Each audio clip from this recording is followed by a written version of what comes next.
تو اب ان کا معاملہ ہے، اللہ تو اپنی بات پوری کرا دے گا، اور اس دنیا کے ختم ہونے سے پہلے پہلے پورے کل ارضی پر اللہ کا دین غالب ہوگا، یہ ہونا ہے۔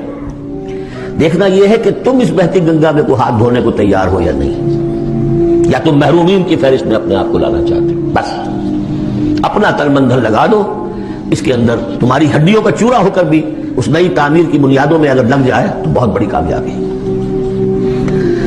قد جعل اللہ لکل شیء قدرا، بہت عمدہ مقام ہے، اللہ نے ہر چیز کے لیے ایک اندازہ مقرر کیا ہوا ہے، کب اللہ کی مدد آئے گی یہ بھی اس نے طے کیا ہوتا ہے۔ You have to qualify, pre qualification conditions ہیں، تب مدد آئے گی، یوں نہیں آتی مدد۔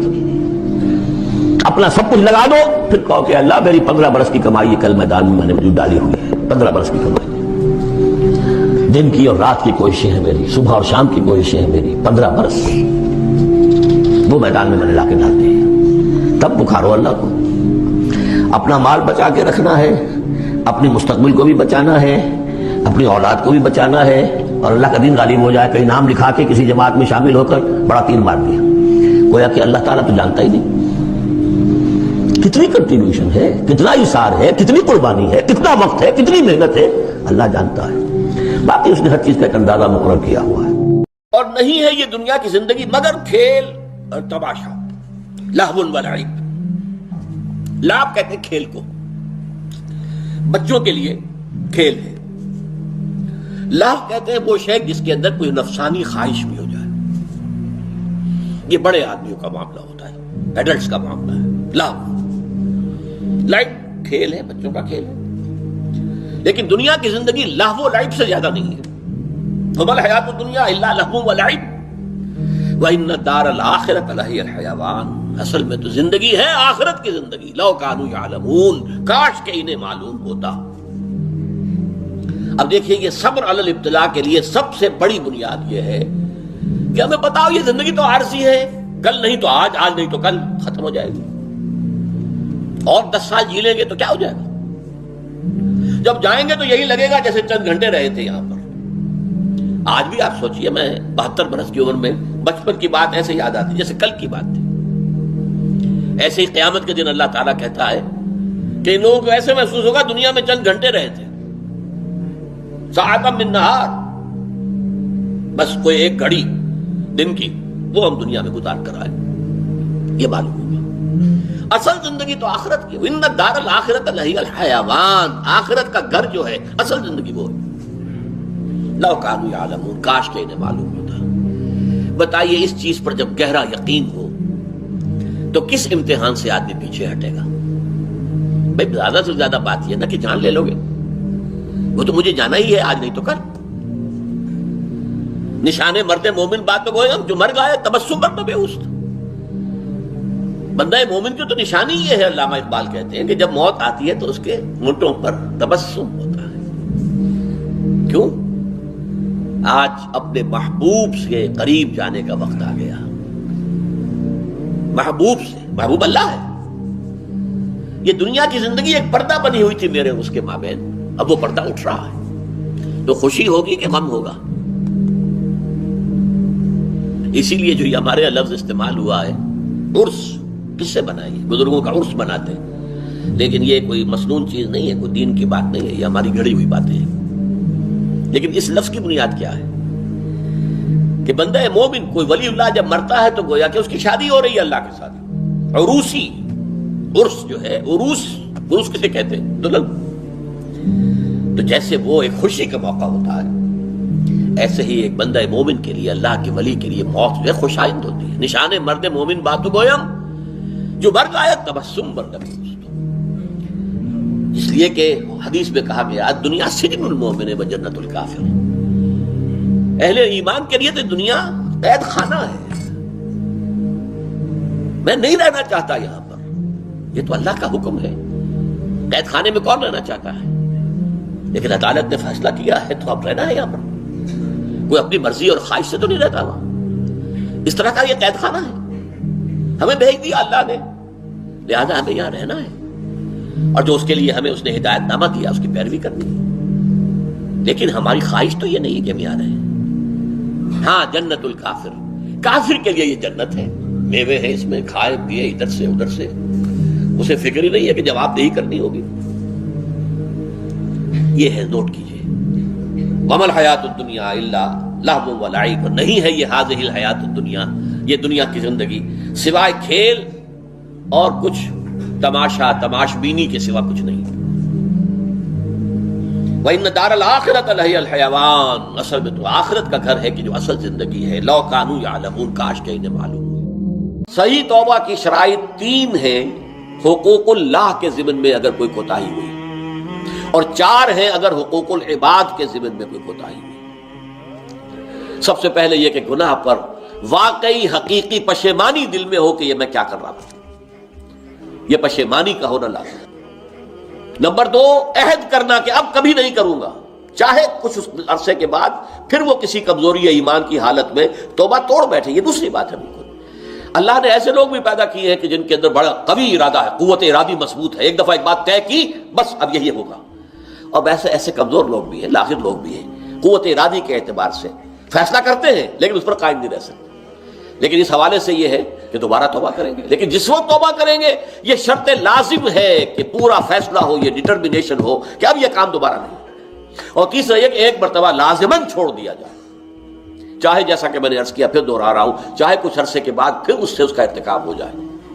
یہ 3 ہیں چیزیں حقوق اللہ کے ضمن میں گناہ سے توبہ کرنے کی شرائط. اور چوتھی شرط یہ ہے، یہ تینوں چیزیں بھی اگر پوری ہو گئی ہیں حقوق العباد کے درجے میں، تب بھی معاف نہیں ہوگا گناہ. جس کا حق مارا ہے، جس پر ظلم کیا ہے، جس پر زیادتی کی ہے، جب تک اس سے معافی حاصل نہیں کرو گے اللہ معاف نہیں کرے گا. یہ بڑی کڑی شرط ہے، بڑی کڑی شرط ہے. ورنہ کیا ہوگا؟ قیامت کے دن تمہاری نیکیاں اس کو دی جائیں گی، اس کے پڑھنے میں ڈال دی جائیں گی، اس لیے کہ وہاں کرنسی صرف یہی ہوگی، نیک اعمال بد اعمال. اگر تمہارے سارے نیک اعمال ختم ہو گئے تو اس کے گناہ تمہارے پڑھنے میں ڈالے جائیں گے. ڈالو اس کے، چاہے وہ نمازوں کا، یہ آیا ہے حدیث میں آیا ہے. حضور نے پوچھا ایک مرتبہ صحابہ سے، من المفلس، بتاؤ مجھے مفلس کسے سمجھتے ہو تم؟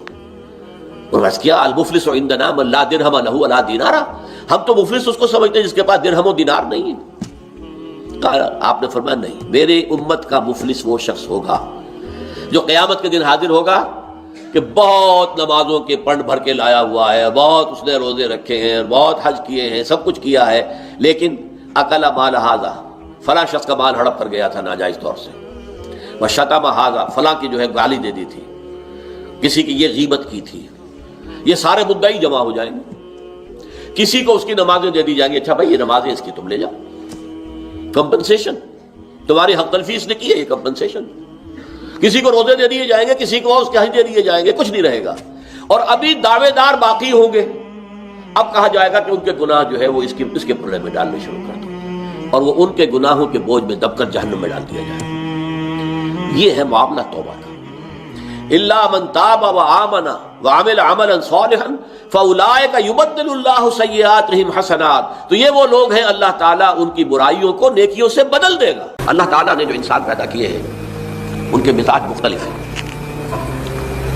ان میں کچھ لوگ ہوتے ہیں جو قوی ہوتے ہیں ارادے کے، جو فیصلہ کر لیا ڈٹ گئے. کچھ لوگوں میں وہ قوت ارادی اتنی مضبوط نہیں ہوتی، وہ ادھر ادھر سوچتے رہتے ہیں.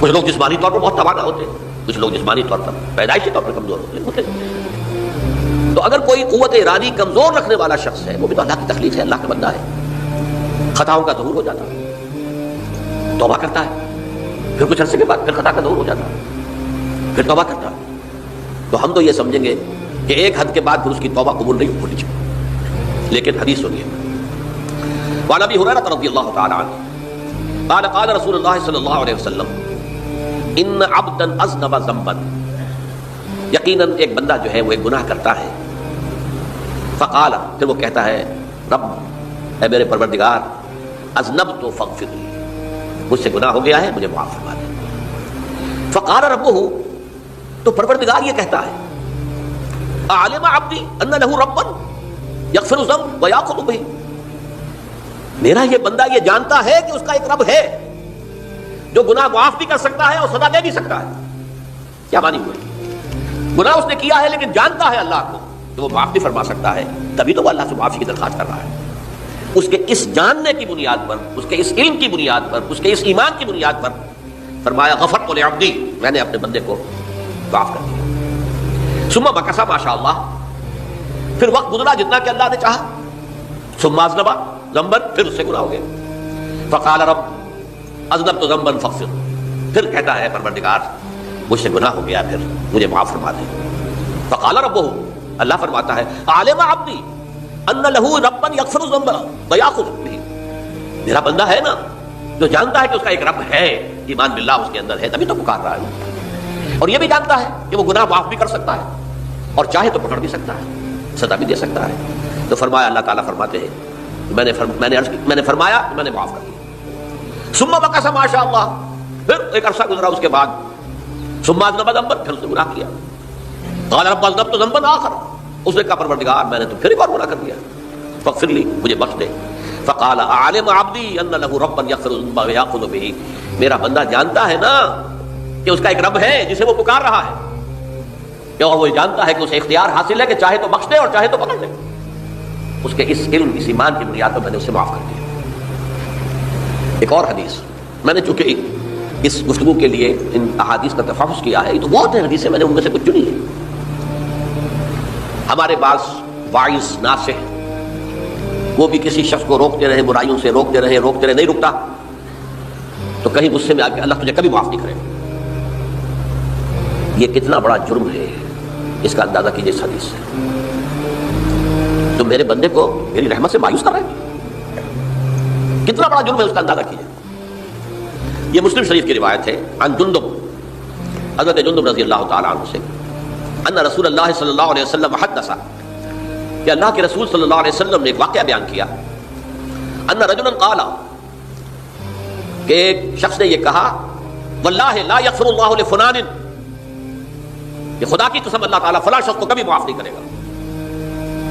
وان اللہ تعالیٰ قال، اس پر اللہ تعالیٰ نے یہ فرمایا، من ذا الذی یتعالی علیہ، یہ کون ہے جو میرے اوپر حکومت کرنے والا آ گیا، جو میری طرف سے حکم لگا رہا کہ میں کبھی معاف نہیں کروں گا۔